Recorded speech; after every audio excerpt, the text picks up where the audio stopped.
তো বন্ধুরা, গত পর্বে আমরা শিখেছিলাম যে পাইথন কিভাবে ইনস্টল করতে হয় এবং কিভাবে একটা কনসোল অ্যাপ্লিকেশন রান করতে হয়।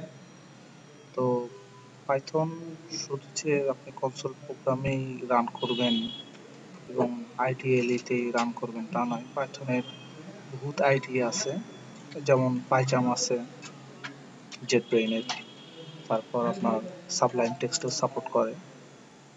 তো আপনি যদি পাইথন সেট আপ করেন তাহলে পাইথনের জন্য আপনার পিসিটা এনভায়রনমেন্ট পুরোপুরি রেডি হবে। তারপর আপনি ইচ্ছা করলে ডিফল্ট দিয়েছিলাম যে পাইথন সিজন 4 থেকে পাইথন কমান্ড লাইন অ্যাপ্লিকেশনের মাধ্যমে আপনি ইউজ করতে পারবেন, কোড করতে পারবেন।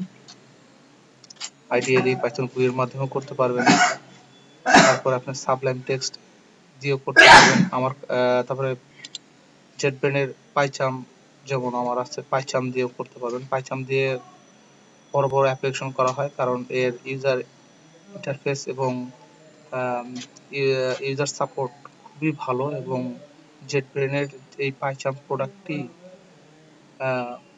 আপনার কোড কমপ্লিশন প্লাস হলো আপনার পাইথনের বড় বড় ফ্রেমওয়ার্ক যেমন ডিজাঙ্গো, যেটাকে ওয়েব ফ্রেমওয়ার্ক বলা হয় আর কি, পাশাপাশি আরো প্রচুর যেগুলো ফ্রেমওয়ার্ক আছে সবগুলো সাপোর্ট করে এখানে। তো এটা যখন আপনারা অ্যাডভান্স লেভেল হয়ে যাবেন তখন এটা দিয়ে আপনারা বড় বড় প্রজেক্ট করতে পারবেন। আমি সেটাও দেখাবো। তবে আপাতত আজকে আপনাদের দেখাচ্ছি কিভাবে পাইথন স্ক্রিপ্টটাও রান করানো যায়। তো আপনি যে কমান্ড লাইন দেখেছেন, আপনার উইন্ডোজ প্রোগ্রামিং এর জন্য ডিফল্ট কমান্ড লাইনও আছে। সেটা কিভাবে রান করে আপনারা সবাই জানেন, সেটা হলো রান থেকে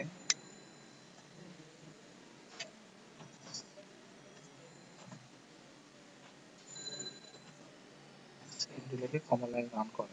কিন্তু আপনার কমান্ড লাইনের পাইথন এক্সিকিউশন করার জন্য আপনাকে কমান্ড লাইন লিখলে সেটা আপনার এখানে সাপোর্ট করবে না। কারণটা হলো আপনার এনভায়রনমেন্ট ভেরিয়েবলে সেটা অ্যাসাইন করতে হবে। কিভাবে করতে হয় আমি দেখাই। কম্পিউটার থেকে প্রপার্টিতে যাবেন, advance system setting, environment variable, এখান থেকে আপনি পাথে যাবেন, থেকে এডিটের শেষে আপনার যে পাইথনের এক্সিকিউশন পাথটা, মানে আপনার পাইথনটা যে সিস্টেমে যেখানে সেট আপ করা আছে সেখানের পাথটা, সিস্টেম পাথ। তা আমার আছে সি ড্রাইভে পাইথন 34 এ, সেটা আমি সবার শেষে কোলন দিয়ে আমি এভাবে দিয়ে দিছি পাথ ভেরিয়েবলে। আপনার কোথায় আছে দেখতে পারেন, আমার যেখানে আছে আমি সেখানে দিয়েছি, যেমন সি থেকে পাইথন 34, এখানে আমার পাইথন ইনস্টল করা আছে সি ড্রাইভে। আমি এই পার্টটাই আর কি কপি করে ওখানে দিয়ে দিয়েছি, এইভাবে কপি করে দিয়ে দিয়েছি। আপনি ওইভাবে আপনার কোথায় ইনস্টল করেছেন সেটাও যদি ওখানে দিয়ে দেন, পরবর্তীতে আপনি যখন কমান্ড প্রম্পট ওপেন করবেন, সেখানে আপনি পাইথন টাইপ করলেই ভার্সন পাইথন এক্সিকিউশন প্রোগ্রামে নিয়ে যাবে। দেখেন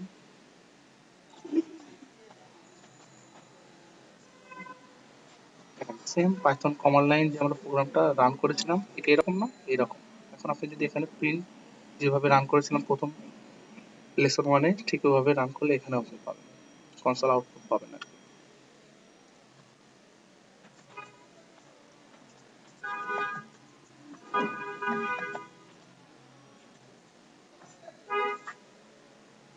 দেখছেন? হ্যালো হ্যালো ফ্রেন্ড, আমরা আউটপুট দিয়েছি, যদি ফ্রেন্ড বানানটা ভুল হয়েছে আবার টাইপ করে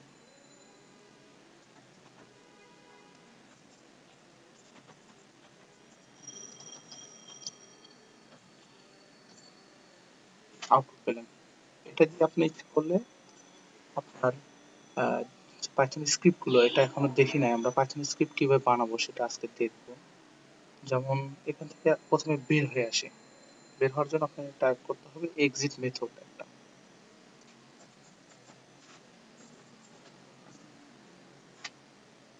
আমাদের এই ডেস্কটপের এই ফোল্ডারটাতে আমাদের একটা পাইথন স্ক্রিপ্ট বানানো আছে। পাইথন স্ক্রিপ্ট গুলো সাধারণত, বা পাইথন ফাইলটা সাধারণত এক্সটেনশন হয় ডট পিওয়াই, মানে এটাকে ডট পাইও অনেকে বলে, ডট পিওয়াই।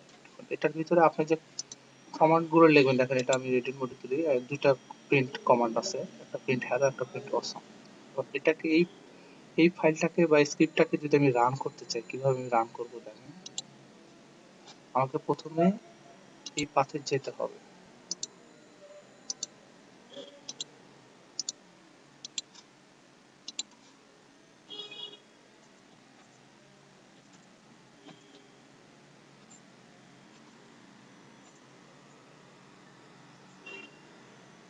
আমাকে প্রথমে টাইপ করতে হবে পাইথন, তারপর ফাইল নেম।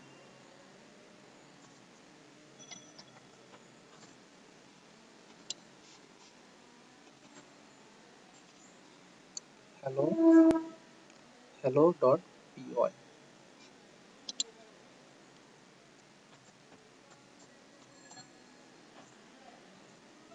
আমাকে আউটপুট দেখাচ্ছে হ্যালো এবং অসম। অলরেডি আপনাদেরকে দেখিয়েছিলাম যে দুইটা প্রিন্ট কমান্ড আছে, হ্যালো এবং অসম, সেটা প্রিন্ট আউট হয়ে গেছে। তো শিক্ষার্থী বন্ধুরা, আপনারা আজকের পর্বে দেখলেন যে কিভাবে স্ক্রিপ্ট বা পাইথন ফাইলগুলো রান করানো যায় কমান্ড লাইনের মাধ্যমে। আমরা পরবর্তী পর্ব থেকে যে বেসিক বাকি যে পাইথনের প্রোগ্রামিং এর যে বাকি ধাপগুলো আছে, যেমন ভেরিয়েবল ডিক্লারেশন, তারপরে আপনার কন্ডিশনাল স্টেটমেন্ট, তারপরে অবজেক্ট ওরিয়েন্টেড প্রোগ্রামিং, এগুলো বাকি যত কিছু আছে আমরা ধীরে ধীরে দেখবো। তবে আজকের মতো এখানে ভালো থাকুন, আগামী পর্বে আবার দেখা হবে ইনশাআল্লাহ।